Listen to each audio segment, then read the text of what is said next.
Hi guys, welcome back to Ask Ornstein. This week I'm joined by the Athletic Spurs correspondent Jack Pitt-Brooke to discuss Jose Mourinho's job security amid a poor run of results at the North London club.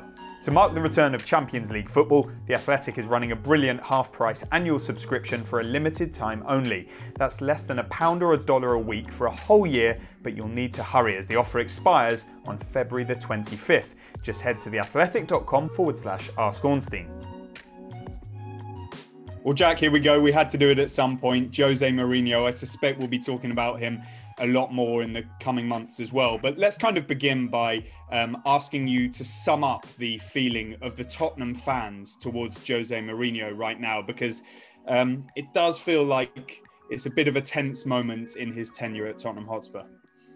Yeah, David, I'd say the mood is bad and getting worse amongst Spurs fans. There's always been, I think, a big divide amongst Spurs fans ever since Mourinho came in November 2019. But I think that's gradually moved against him in the last few months, and especially over the run of 5 defeats in the last 6 games. I think he's quite fortunate that there are no fans in the stadium at the moment, because I think it's certainly questionable what sort of a reception he would receive if there was a full stadium now. Yeah, and this sort of dynamic with Jose Mourinho is he's a winner, and that's irrespective of the style of play he brings to a club. But when he doesn't win, then you don't have much to fall back on. And ultimately here, it's going to be a judgment, I presume, tell me if I'm wrong, on how he does in the European campaign, whether they can pick up pace in the Premier League run-in, because they're not far off the top 4, and of course the League Cup final as well. Yeah, absolutely. I think Mourinho clearly needs something to show for this season, whether that's top 4, the League Cup or the Europa League, which I think are the 3 remaining avenues left for Mourinho this year. You're absolutely right that the Mourinho style of play means that he has to deliver some form of tangible success on the field. And if he doesn't deliver any of those things, then I think his position at Tottenham would come under huge scrutiny this summer. Now, one of the things, before I really get deeply into that side of things and the viability of moving him on if they decided to, was this kind of desire of the club. They've tried Maurizio Pochettino, at the time unheralded manager, who proved a great success in terms of the trajectory that he led Tottenham on, even to a European Cup final, despite having no silverware to show for it. They've then gone a different route and tried arguably the biggest name in management, certainly for a period of time. Where do they go next if it doesn't work out with Jose Mourinho? Because it feels that they've tried a bit of everything and still they haven't gone to where they want to go on the field of play. That's a great question, David. Clearly, I think a huge part of Daniel Levy bringing in Jose Mourinho was to do with building up the brand of Tottenham around the world, getting the most famous manager in world football. And you can put that alongside the new stadium and the NFL franchise and the Amazon documentary and Gareth Bale and Alex Morgan and all these things Spurs have done to build up the brand over the course of the last few years. But clearly it's not working that well on the pitch at the moment. In terms of what Spurs would do next if he were to go, well, the 2 names I've heard from sources have been Julian Nagelsmann and Ralph Hasenhüttl as potential replacements for Mourinho should he have to go. I don't think we're in that situation at the moment. My reporting on this very much tallies with yours, David. Speaking to a source familiar with Daniel Levy's thinking the other day, I was told that I don't think there'll be any imminent decision on this. I think it will depend on the League Cup and the Europa League and the end of the Premier League campaign. But I do think that it is quite possible that there might be a change of direction at Tottenham in the summer. And if there was, I think they probably would look for more of a rebuild coach rather than a win-now coach, which is basically what Mourinho is meant to be. And what I want to get stuck into now is the sort of nuts and bolts of this. In my Monday column, which people can go and read on The Athletic, we revealed that Jose Mourinho does not have a break clause in his Tottenham contract. The deal he signed in November 2019 runs until 2023, the summer. And when a lot of people ask me from around the world, what does a break clause mean for a manager? It's just a mechanism by which either party can get out of the agreement for an agreed fee, for example, a settlement that we don't know the specifics of, but it's just a parting of the ways early before the contract is due to end. Some managers have that in their deals. For example, Frank Lampard at Chelsea was on a 2-year contract plus the option of a third.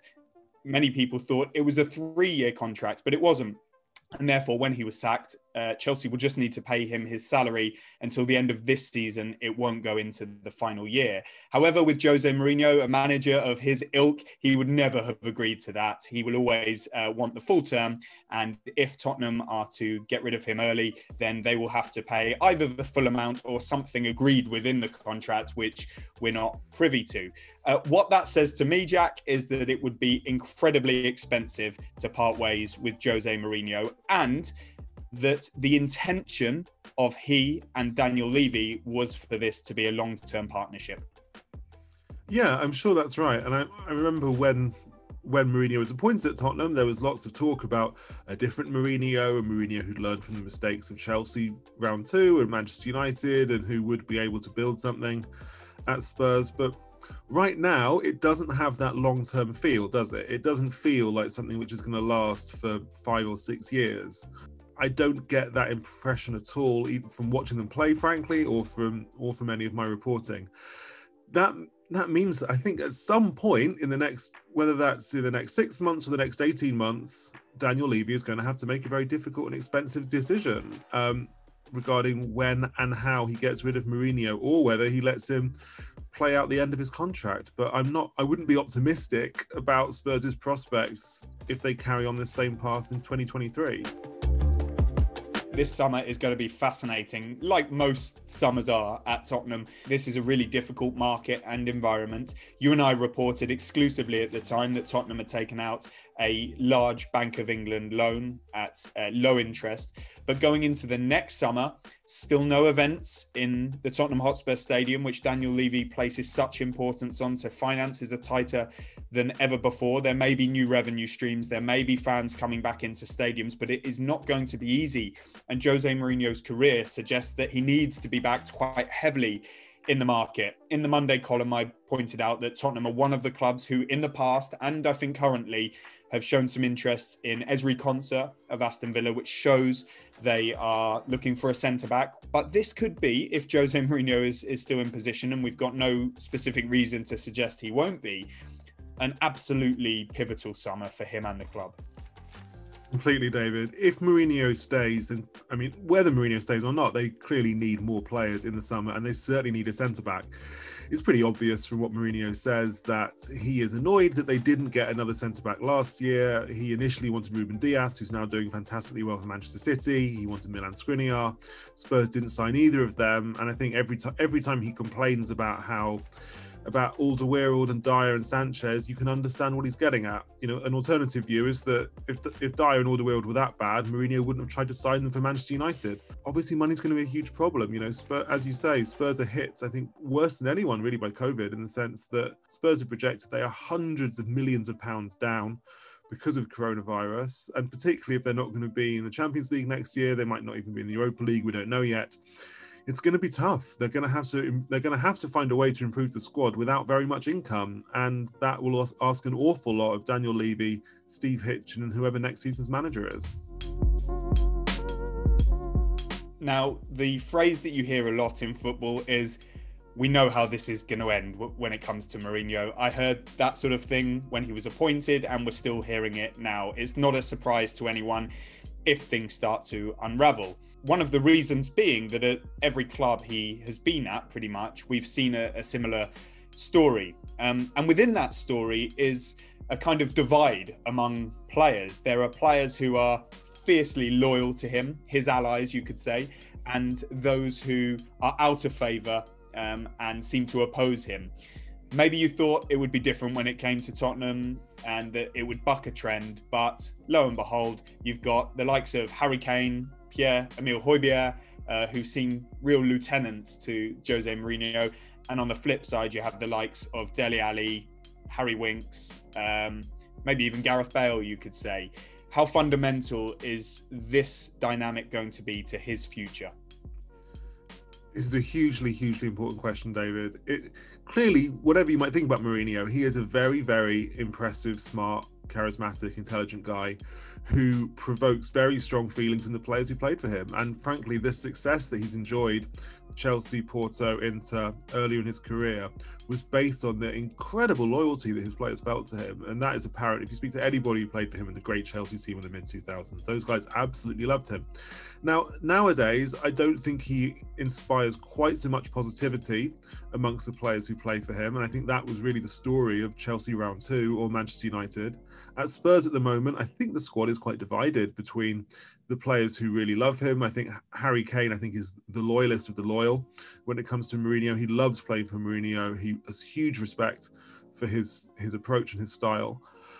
So, as you said, David, some of the players are less keen on him, and I think frankly you can tell that in some of the performances. But a lot of the players have been subpar recently, and I think even players who at the start of the season were very much pro Mourinho, I gather, are now starting to question that a bit. So I think it is a dressing room which contains a very wide range of views on Mourinho, and harnessing that dynamic and getting all the players back on side and not alienating them, which is the risk with some of Mourinho's tactics, that has to be a priority for the rest of the season.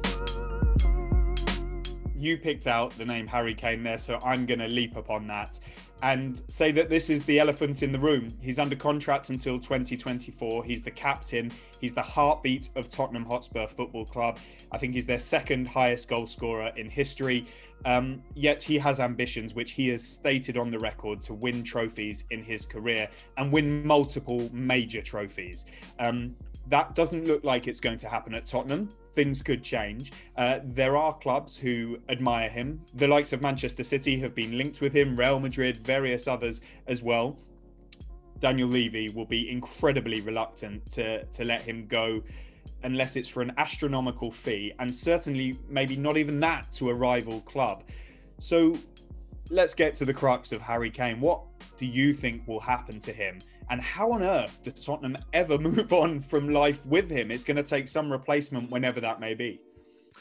Well, there is talk about a new contract. I think all parties involved have been trying to dampen that down, but I believe that there have been conversations about a new contract for Harry Kane. I think that Harry Kane would face the problem, which is that even if he wanted to take a look at what else might be available for him, it's not a great time to be a 28-year-old player who is the best player at a team like Tottenham, who have no need to sell. Because frankly, I'm not sure that the market really exists for the kind of fees that would be required to prize a player of Kane's caliber away from Spurs. Maybe 5 years ago you could see it, but nowadays the prospects of whether it is a City or a PSG or Real Madrid or a Barcelona, I don't think clubs would really come up with a sort of 150 plus million pounds that it would take. So I don't know. I might be wrong. Eden Hazard, for example, he at a similar age, he got his move from Chelsea to Real Madrid. So I'm not saying it can't happen, but I think generally COVID and the direction of economics in European football means they're probably, I wouldn't be quite so confident there's the market for Harry Kane that I thought there would have been in the past. Now, I promised that we would finish with a subscriber question. This one comes from Nick, who says, do you agree that Spurs have an identity crisis that's coming to a head? We want to be a big club, great stadium, amazing training facility, world-class manager, but we act like a mid-table team in the transfer market. That's a really interesting way of looking at it, and I'm sure lots of Spurs fans would totally agree with that. I don't think honestly, my personal view is that I don't think the transfers are that bad. I think that Steve Hitchen's done a pretty good job in that role since he took over from Paul Mitchell. I think that they had a pretty good summer, all things considered. I think Højbjerg was a great buy. I think, looking back to 2019, I thought Ndombele was clearly proven to be an incredible buy. Lo Celso was a good buy. I think they're buying the right profile of player. Obviously, it's very difficult to compete with Manchester City and Liverpool, given how much money they can spend. But I don't think Spurs are doing an especially bad job of it. I think the transition from Pochettino to Mourinho, the lack of investment under Pochettino, I think is still catching up with Spurs. And I just think the transition over the last year or two has been very difficult to handle. And I think that the appointment of Mourinho which was really to elevate the team to the very next level. I think in retrospect, we can say, well, maybe they did need another rebuild manager rather than a kind of a manager to make the final step, which is why they went for Jose in the first place. Jack, thank you so much. That was brilliant. Pleasure. And I would point everyone to View from the Lane, the podcast that you feature heavily on, and all of your Spurs work on The Athletic. Thank you so much for having me. It is striking how we are, I think we're certainly now thinking about the Mourinho end game. Yeah. It's if not when now, it feels, doesn't it? I mean, yeah, well, look, every manager gets sacked. Almost every manager gets sacked. 99% of football managers get sacked. Even if I was being positive, I'd say probably the best they're going to do is finish sixth and win the League Cup. And I just don't see that as being. I mean, I suppose if you're breaking it down, you would say that was better than last season because they finished sixth and didn't win anything last season. Right, but right. I don't think that's the kind of progress they were looking for. Hi everybody, thanks for watching. Subscribe to this channel to get the latest from this show, Ask Ornstein, as well as other videos and podcasts from Tifo and The Athletic. Make sure you check out the Ornstein and Chapman podcast too, free to listen wherever you get your podcasts and ad-free when you subscribe to The Athletic.